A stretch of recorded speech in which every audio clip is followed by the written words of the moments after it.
Welcome in, everybody, to the Week 1 edition of Valpo Football Weekly, brought to you by Lakeshore Bone and Joint Institute. Brandon Vickery with you for Valpo Sports Information.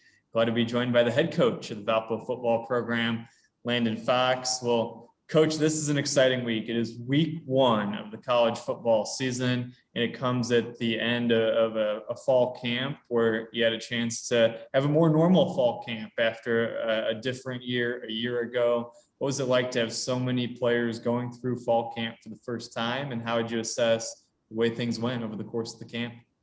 Yeah, that was a concern or just maybe a challenge of our team of you're going through two classes that haven't been part of a summer/fall football camp. And our camps are meant to be difficult. They're meant to be hard. We do that intentionally.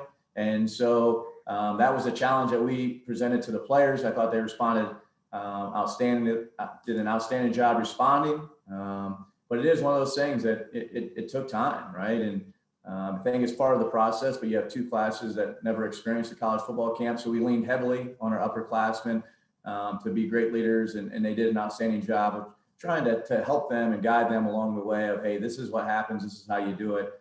And very excited and very grateful for those upperclassmen and the leadership roles they took to help us continue to improve each and every day of camp.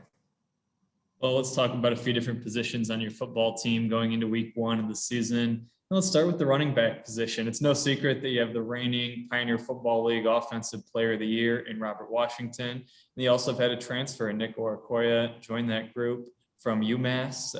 How would you assess the way things have gone at the running back spot during camp?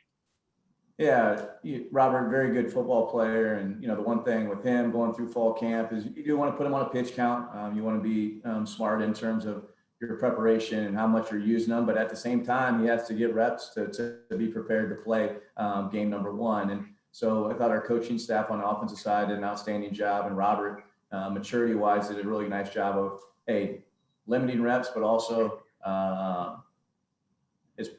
taking pride in his preparation. And Robert's one of those guys that does not like to come out. He wants to be out there playing, and he'll let you know, like, hey, coach, I want to be out there. And so that's fun as a coach.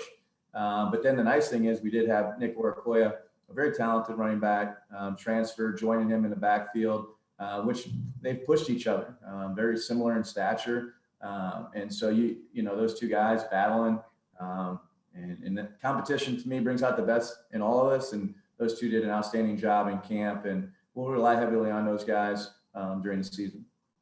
Speaking of competition, one position where you did have competition after graduating the starter a year ago was the quarterback spot. In the quarterback room, had 2 returning players, 2 transfers, 2 freshmen. Where do things stand in the QB spot for you going into Week 1? Yeah, I would say that was an area just even of concern last spring, not because of talent, but just depth. We only had 3 quarterbacks in the room going through spring, and then we lose Chris Duncan to graduation. So at that time, we only had 2 quarterbacks and then 2 incoming freshmen coming in. So we wanted to bring in a transfer, and we ended up getting 2 of those guys. And to me, that just leads to, like you said, the competition, the battle. Hey, who's going to be that guy? And it was an outstanding battle throughout all of camp, and something that we're still looking at.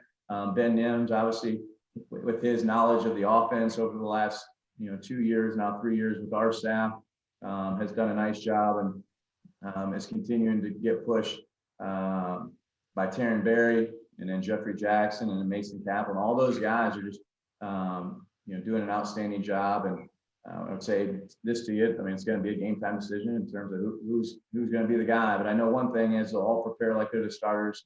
They've done that through all of camp, and so I'm excited about that position.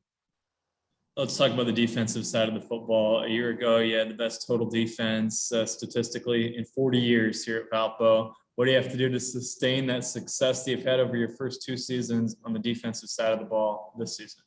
Yeah, I think just playing defensive football is doing your 111. And to me, that is what makes it hard, because you have to have 11 guys out there working as one. And to me, that's the fun part of football, is that you have to count each other to do their job, do your 111. And, that's the expectations we have when we go into a game, that, hey, we can rely on you, we can count on you. And really, it's because of the relationships that you built in camp, that you talk about, or even even more than that. But hey, I'm gonna do whatever I can because I don't want to let my teammates down. But it's doing your 111th, and then it still comes down to getting off blocks and tackling. In the specialist group, you have 2 first-team all-conference players, and your kicker Brian Bartholomew and your punter Ben Neisner. Also have all-conference recognition and return specialist to Charlie Maxwell, and long snapper and Doug Paw. Just what's it like to have that type of group as far as specialists, and what type of weapon are they for your football team? Well, special teams is 1/3 of the game, and when you have those guys that are difference makers in the kicking game, be it a kicker, punter, long snapper, return specialist, that's a huge edge. And it's hard to get edges in college football. We talked to our guys about that, but we, are very fortunate to have some very good players within the kicking game. And that's not just kickers and punters. Like I said, it's return man and long snappers. And so we'll lean heavily on those guys, and to be, really good in the kicking game, be sound on defense, don't turn the ball over on offense. That's kind of a recipe for success in terms of a plan to win. Let's talk about your opponent this week. What can you tell fans about Indiana Wesleyan and their program, maybe how this matchup came about, and what you have to do to be successful against Indiana Wesleyan on Saturday? Yeah, I would say the way it came about, it's always interesting in terms of generating excitement with a more of a local team. They're 2.5 hours away.